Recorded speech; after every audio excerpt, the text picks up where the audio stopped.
भाई हम हिंदुस्तानियों को बतियाना बड़ा पसंद है। बंगाली में अड्डा, उड़िया में खोटी, कन्नड़ा में हरटे और हिंदी में पुलियाबाजी। इस कला के लिए हमारी हर भाषा में एक शब्द है। तो प्रणय और मैं तो अक्सर मिलकर पुलियाबाजी करते ही रहते हैं। हमने सोचा कि आपको भी इसमें शामिल कर लिया जाए। तो आइए प्रणय और सौरभ के साथ करते हैं पुलियाबाजी। हे प्रणय, क्या हाल है? बस सौरभ, मजे में। आप कैसे हैं? बस यार एकदम बढ़िया। एक प्रणय, हाल फिलहाल में तुमने एक बड़ी अच्छी चीज लिखी थी और काफी लोगों के दिमाग में भी रहता है कि ये अचानक ये सोशल मीडिया इतना प्रभावशाली कैसे हो गया है और इसके जो अंडरलाइंग रीजंस हैं ये क्या है। मतलब ये सिर्फ इसलिए कि हम डिजिटली कनेक्टेड हैं कि इसमें और कुछ गहरा माजरा है?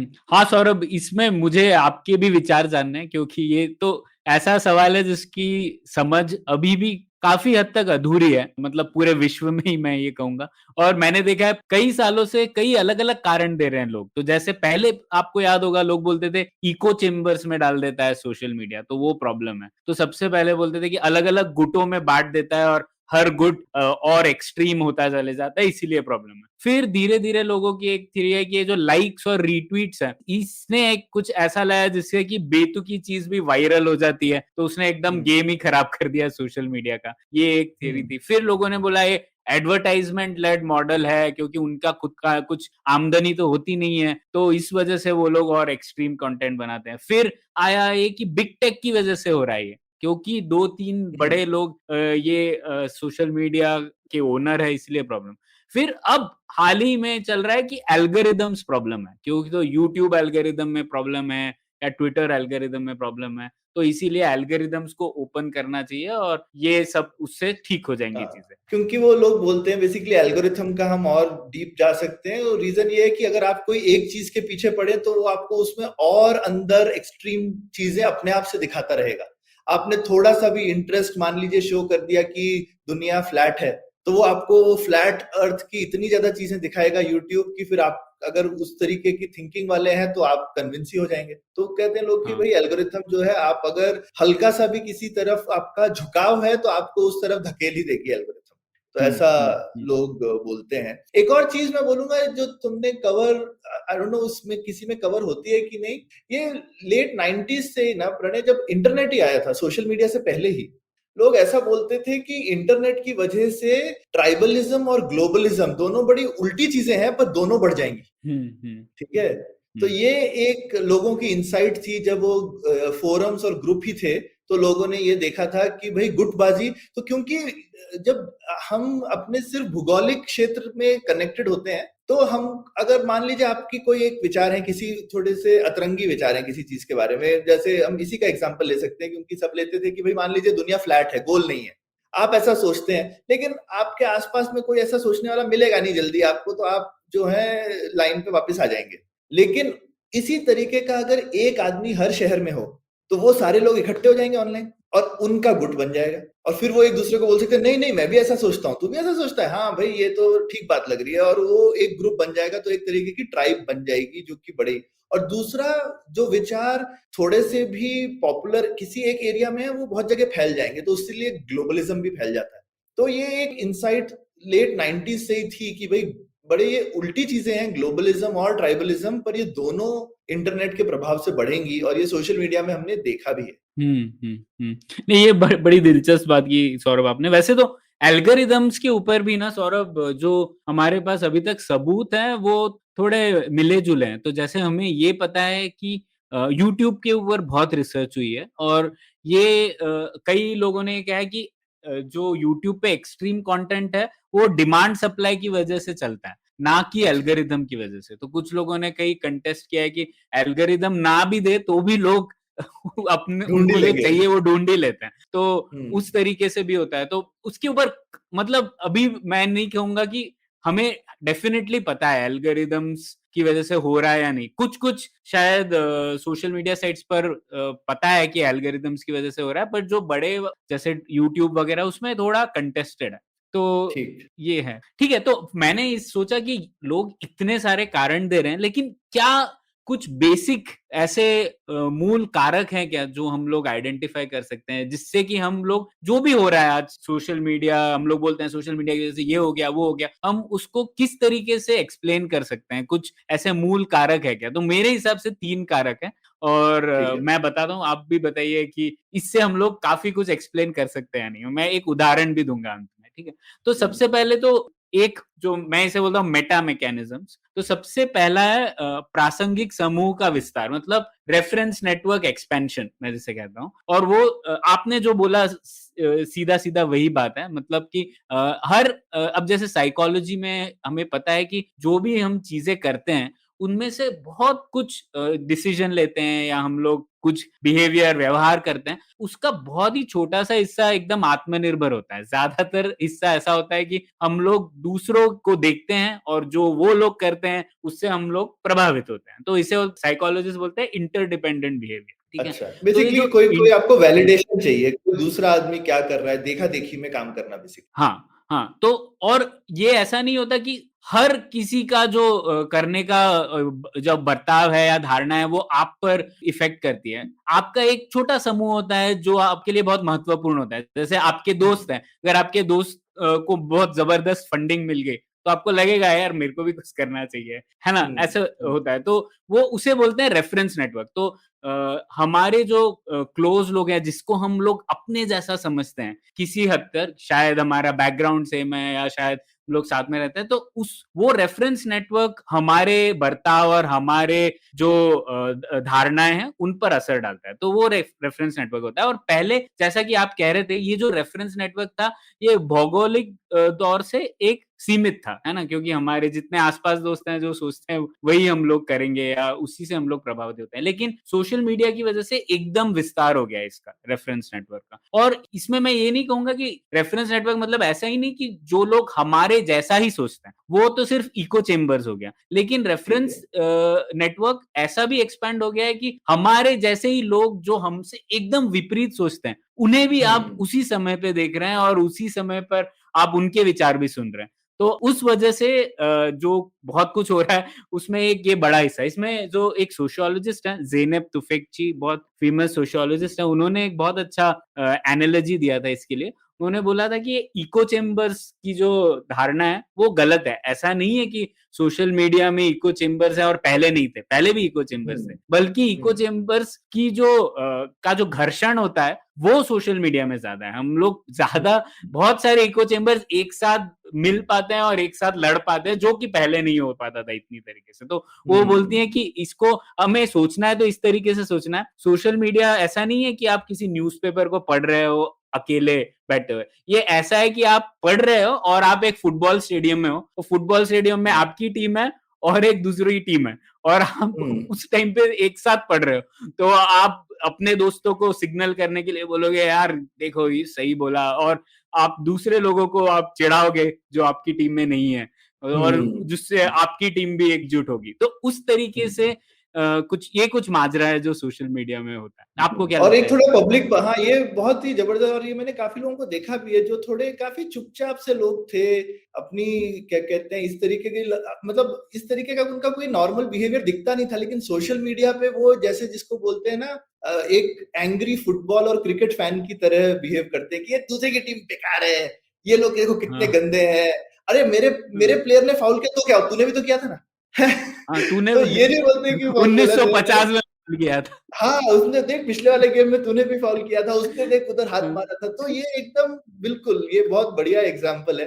ये काफ़ी हुँ, एक्सप्लेन करता है, तो कुछ लोग जो शायद शांति से बैठे भी रहते थे अपने ड्राइंग रूम में, वो भी आकर के ऐसे जोश में आ जाते हैं। और मुझे हुँ, लगता है कि आप एक एक तो एक थोड़ा पब्लिक जो परफॉर्मेटिव चीज़ है ना, एक बार आप पब्लिक में कूद गए तो गेम से निकलना भी मुश्किल है मुझे लगता है। फिर हुँ, हुँ, आप एकदम गेम का पार्ट हो गए और फिर आप पे पब्लिक प्रेशर है कि बस तू पिछली बार बोल रहा था, इस बार चुप क्यों है? हुँ, हुँ, तो हुँ, तो इस तरह से जो मेरे को लगता है जो शांत लोग हैं वो भी ऐसे खींचते चले आते हैं।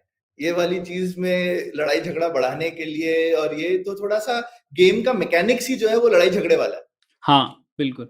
और पर इसका मतलब पॉज़िटिव इम्पैक्ट भी हो सकता है, नेगेटिव इम्पैक्ट भी हो सकता है। जैसे कि हुँ, प्रासंगिक समूह वैश्विक हो गए हैं, इसका मतलब ये भी है कि हर मुद्दा भी वैश्विक हो चुका है। तो हर मुद्दे पर पूरे विश्व से विचार आ सकते हैं। तो जैसे आप हम लोगों ने देखा था फार्म लॉस के ऊपर हम लोगों ने एपिसोड भी किया था, काफी वैश्विक हो गया था ना। तो कोई भी ऐसा मुद्दा नहीं है जो एक लोकल सीमित रह पाता है, क्योंकि रेफरेंस नेटवर्क इतने विस्तार हो गया है। मैं उससे मतलब इत्तेफाक रखता हूँ क्योंकि मैं उसको ट्विटर पे फॉलो करता हूँ, या फिर मैं उसके कुछ विचारों से सहमत हूँ। तो हम लोग इस तरीके से जुड़े हुए हैं कि हर मुद्दा बाय डिफॉल्ट मुझे लगता है वैश्विक हो गया। बिल्कुल, अभी जैसे अबॉर्शन का मुद्दा जो है यूएस में, उस पे पूरी दुनिया ही नहीं, हिंदुस्तान में भी बहुत लोग बोल रहे हैं, और बोलने वाले वैसे भी है जो बोल रहे हैं अरे हमें क्या मतलब, लेकिन देखो देखो ये लोग क्यों बोल रहे हैं। मतलब ये बोलने के लिए भी लोग बोल रहे हैं कि ये लोग क्यों बोल रहे हैं। तो किसी ना किसी तरह से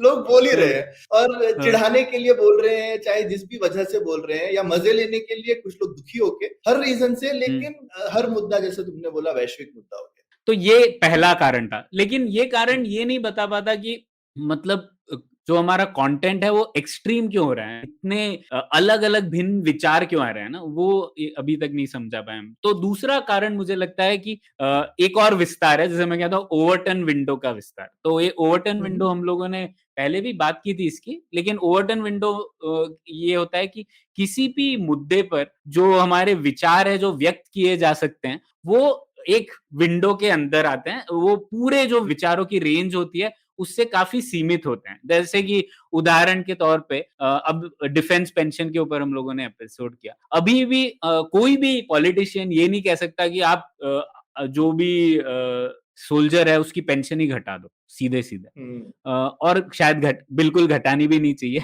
लेकिन मैं सिर्फ ये उदाहरण दे रहा हूं कि ये ऐसा कहना, ये विचार व्यक्त करना ओवरटन विंडो के बाहर होगा, क्योंकि वो इतना अनपॉपुलर होगा, इतना रेडिकल होगा, अनथिंकेबल होगा कि लोग उसे, अगर कोई पॉलिटिशियन वो बोलेगा तो उसका करियर खत्म हो सकता है ना। बेसिकली आइडिया का समय नहीं आया है जिसको बोलते हैं, तो वो आइडिया का समय आता है, राइट। आइडिया का, जैसे हम कोई पुराना एग्जांपल ले सकते हैं कि जैसे औरतों को वोट देना है, राइट। तो अब अगर आप 1850 में बोलोगे औरतों को वोट देना, तो लोग कहेंगे ये क्या बकवास बोल रहे हो भैया, है ऐसा थोड़ी होता है। लेकिन 1950 में वो चीज हो गई हिंदुस्तान में, कुछ और कंट्री में नहीं हुई, लेकिन हर आइडिया का समय आया, तो हर समय पे फिर वो चीज हुई।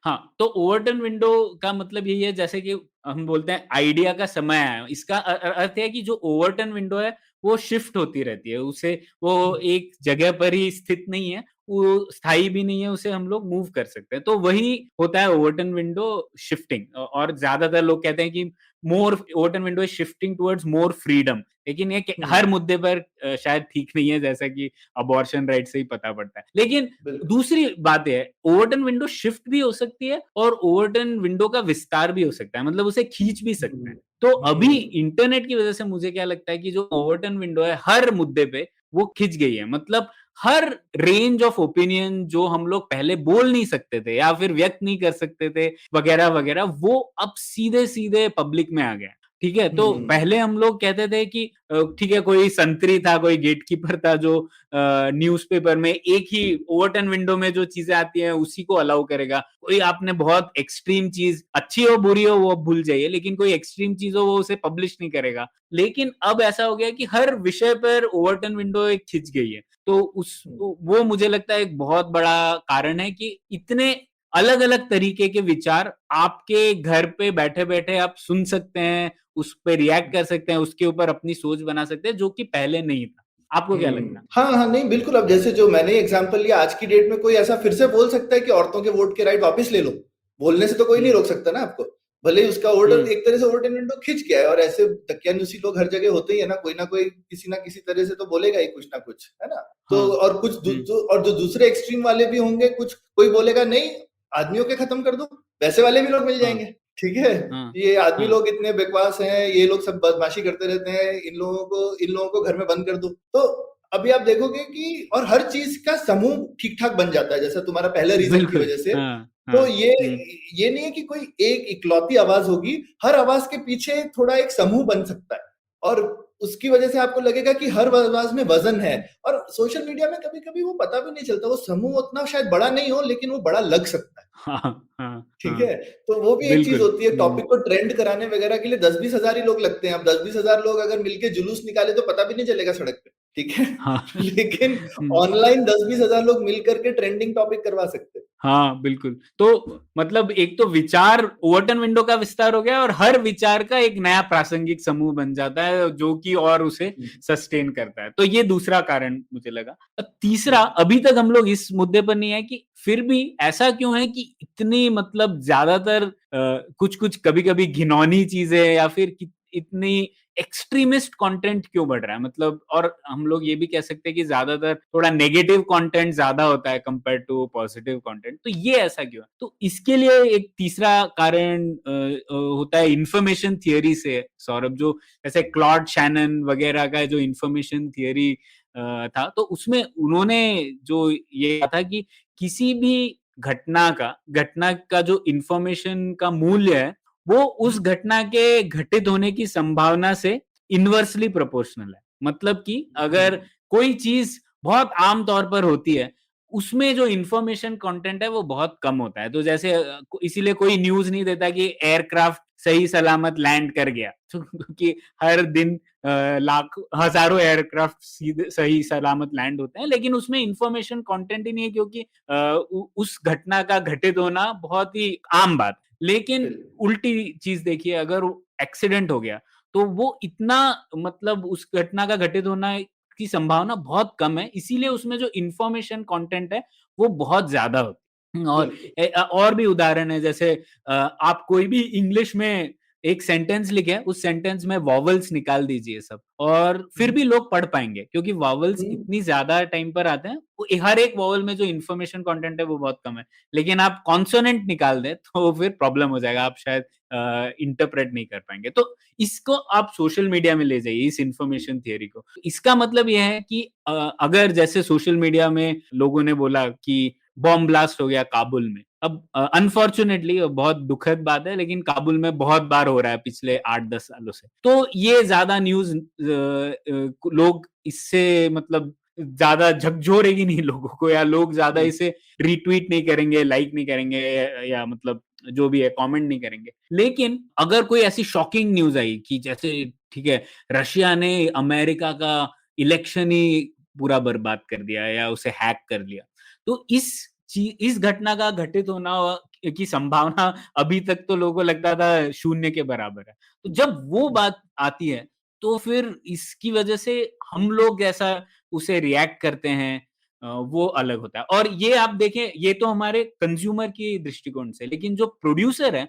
वो भी चाहता है कि ज्यादा से ज्यादा ऐसी इंफॉर्मेशन आए जिससे लोग रिएक्ट करें, और इस वजह से वो इस ऐसी घटनाओं को प्रेजेंट करेगा जो कि उसके होने की संभावना बहुत कम है। तो एक बार कुछ ऐसा इंस्टेंस आ जाएगा, लोग बोले अरे ऐसे क्या हो रहा है, दुनिया कहाँ जा रही है, खड्डे में जा रही है वगैरह वगैरह, लेकिन वो सिर्फ एक घटना है। तो मुझे लगता है ये भी बहुत बड़ा कारण है क्यों लोग इंफॉर्मेशन वैल्यू बढ़ाने के लिए एक्सट्रीम कंटेंट को शेयर करते हैं। आपको क्या लगता है? नहीं नहीं बिल्कुल। मतलब हमारे पता नहीं कितने दशकों याद हो, 90 के दशक में एक बार गणेश जी ने दूध पीने लगे थे हर जगह हिंदुस्तान में, तो एक बहुत बड़ा घटनाक्रम हो गया था पूरे हिंदुस्तान में। लेकिन अब सोशल मीडिया में गणेश जी रोज दूध पी रहे हैं बेसिकली, ठीक है। तो नॉर्मली तो ऐसा नहीं है कि कोई मूर्ति दूध पीने लगेगी, और वो सुबह शुरू हुआ था, शाम तक खत्म भी हो गया था, और ये इंटरनेट से पहले की बात है, और फिर भी पूरे हिंदुस्तान में फैल गई थी, ठीक है, सिर्फ लैंडलाइन नेटवर्क से ही और टीवी और वगैरह। और शाम तक दूरदर्शन में उन्होंने दिखा दिया था साइंटिफिकली कि ये क्यों हो रहा है, इससे आप ज्यादा प्रभावित मत हुई है, ठीक है। लेकिन सुबह से लेकर रात तक पूरे हिंदुस्तान में तमाशा रहा था। लेकिन आजकल इंटरनेट पे ये 1000 दूध पीने की घटनाएं जो है वो हो रही हैं, कुछ ना कुछ चमत्कारी शॉकिंग पूरे टाइम हो रहा है। और लोग जो हैं, और अब ऐसा कोई वो भी नहीं है कि भाई कोई दूरदर्शन जैसा नेटवर्क आकर के बोल देगा नहीं नहीं देखो ये ठीक नहीं है। अभी फेक न्यूज बंद करने वाले लोग हैं थोड़े बहुत, लेकिन वो भी अब बहुत सारे हैं। कोई, मेरे को लगता है कि सोशल मीडिया की वजह से एक और जो चीज हुआ है, सब चीजों पे लोगों का भरोसा चला गया, ठीक है। तो एक आपने कंप्लीट डिस्ट्रस्ट बना दिया है, और हर कोई बड़ा आदमी भी कभी ना कभी गलती करता ही है, तो उनकी भी गलतियां दिखा दिखा के लोगों ने, जिसको कहते हैं ना, इंस्टीट्यूशंस की आई मीन क्रेडिबिलिटी खत्म कर दी है। तो कंप्लीट केओस, मतलब ट्रम्प तो खुल्लम खुल्ला बोलता भी है, जो उसका स्टीव बैनन वगैरह था, कि हम कंप्लीटली इंफॉर्मेशन केओस कर देंगे। उनकी थ्योरी थी ये, है ना, जो उनका कैंपेन मैनेजमेंट वाला था, कि भाई हम इतनी चीजें डिसइंफॉर्मेशन फैलाएंगे कि उसके बाद लोगों को पता ही नहीं चलेगा कि सच क्या है झूठ क्या है। तो उसके बाद लोग क्या करते हैं, लोग फिर सिर्फ अपने रेफरेंस नेटवर्क पे भरोसा करने लगते हैं, क्योंकि लोगों को लगता है दूसरा वाला तो हमको बना ही रहा है। ठीक है, तो अब उसके बाद में जब एक तरह से इस तरह से होने लगेगा, तो फिर आई मीन फिर आप सोच ही सकते हैं क्या होगा। फिर आप ज्यादा से ज्यादा एक ही साइड में एक्सट्रीम होते जाएंगे, क्योंकि जब भी कुछ होगा तो आपका रेफरेंस नेटवर्क कुछ ना कुछ तरह से कहेगा हो भी सकता है, कोई गलत भी चीज होगी, कहेगी पता नहीं। लोगों के अलग अलग तरीके हैं ना, क्या ये सच है, ऐसे करके पूछेंगे सवाल। हाँ, ऐसा हो गया क्या? हाँ, तो लोगों ने ये सोशल मीडिया के साथ में ये नई नई टेक्निक्स भी निकाल ली है। तो मेरे ख्याल से काफी अच्छा फ्रेमवर्क दिया है तुमने प्रणय। मतलब ये तीनों के पीछे, इन तीनों को यूज करके काफी चीजों को और घटनाओं को एनालाइज किया जा सकता है, और सोचा जा सकता है कि ये अप्लाई हो रही है कि नहीं। तो ये बहुत बहुत ही आई थिंक रेफरेंस तो बहुत बढ़िया है, पर हम अपने आई थिंक दर्शकों से भी पूछना चाहिए, उनको क्या लगता है कि और भी कुछ कारक हैं, यही कारक हैं, ये सफिशिएंट, ये नेसेसरी बट सफिशिएंट है या सफिशिएंट है? तो ये आई थिंक अभी हमारा सोचना बाकी है। हाँ सौरभ, और मतलब जैसा कि आपने कहा, ये तीन तो ऐसे ही हम लोग प्रपोज कर रहे हैं, पता नहीं कि इसमें पूरा सच है कि नहीं। लेकिन मैं एक उदाहरण देना चाहता था, थोड़ा पॉजिटिव वाला उदाहरण, जिसको हम लोग देख सकते हैं कैसे ये तीन चीजें ऑपरेट कर दी। तो एक आपको याद होगा, पिछले साल जो पहले हम लोग बोल रहे थे कि जो वुहान लैब है उससे ये कोविड-19 वायरस फैला है, लेकिन फिर WHO ने रिजेक्ट कर दिया वगैरह, और वो बात एकदम ठंडी पड़ गई। उसके बहुत सारे राजनीतिक कारण थे, लेकिन खैर फिर उसके बाद एक ग्रुप फॉर्म हुआ, ड्रास्टिक बोल के, उसका फुल फॉर्म था decentralised radical autonomous search team investigating कोविड-19। तो ये ऐसे पूरे विश्व में फैले हुए लोग थे, और कुछ एक्सपर्ट्स थे, कुछ लोग वायरोलॉजिस्ट थे, कुछ लोग मैथमेटिशियन थे, कुछ लोग ऐसे ही आम लोग थे जो कि इंटरनेट पे मैप्स वैप्स वगैरह ओपन सोर्स इंफॉर्मेशन कलेक्ट करना चाहते हैं। ये सब ग्रुप एक दो इकट्ठा हुआ इंटरनेट और सोशल मीडिया की वजह से, और तो पहली बात तो उनका जो प्रासंगिक समूह था वो बना ये, और उस प्रासंगिक समूह ने ये एक इंटरेस्टेड ग्रुप का एक बैंड बना, एक टीम बनी। फिर क्योंकि ओवरटन विंडो ऑलरेडी एक्सपेंडेड है, उन्होंने तब ये थियरी दी, जो कि उस समय के बहुत ही मतलब रेवोल्यूशनरी थी, लोग मान रहे नहीं थे। तो उन्होंने बोला कि नहीं, इसका कुछ सच है, ये चाइना से इसका ओरिजिन है। ठीक है, ये पहली बार, उस टाइम पे ये ओवरटन विंडो से बाहर थी ये बात, तो उन्होंने ये बात रखी, क्योंकि ओवरटन विंडो अलाउ करता है, एक्सपैंड हो गया है, तो ये हुआ।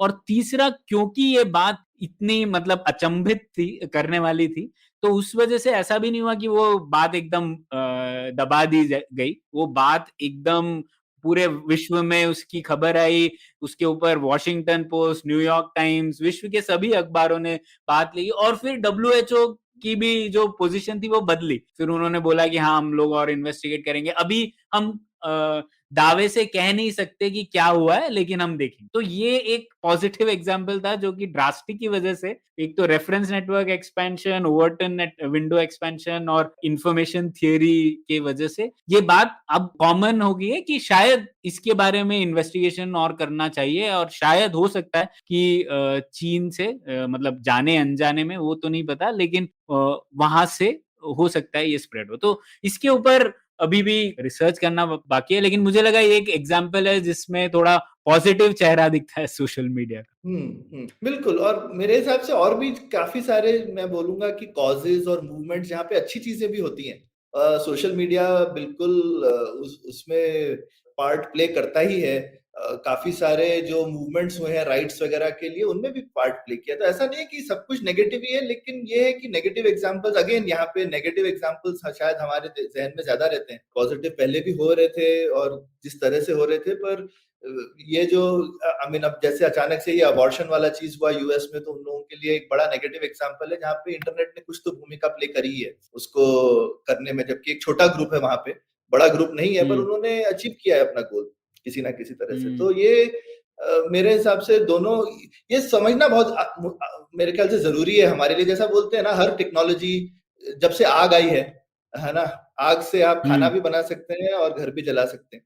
तो आग से जो है वो अभी तक खत्म नहीं हुई है चीज, तो अभी देखना है कि ये सोशल मीडिया की आग जो है इसको कंट्रोल करना हमको आया नहीं है। तो जब तक हम इसको और समझेंगे नहीं तो हमें पता नहीं है कि इसको हम चूल्हे में कैसे कंट्रोल करें।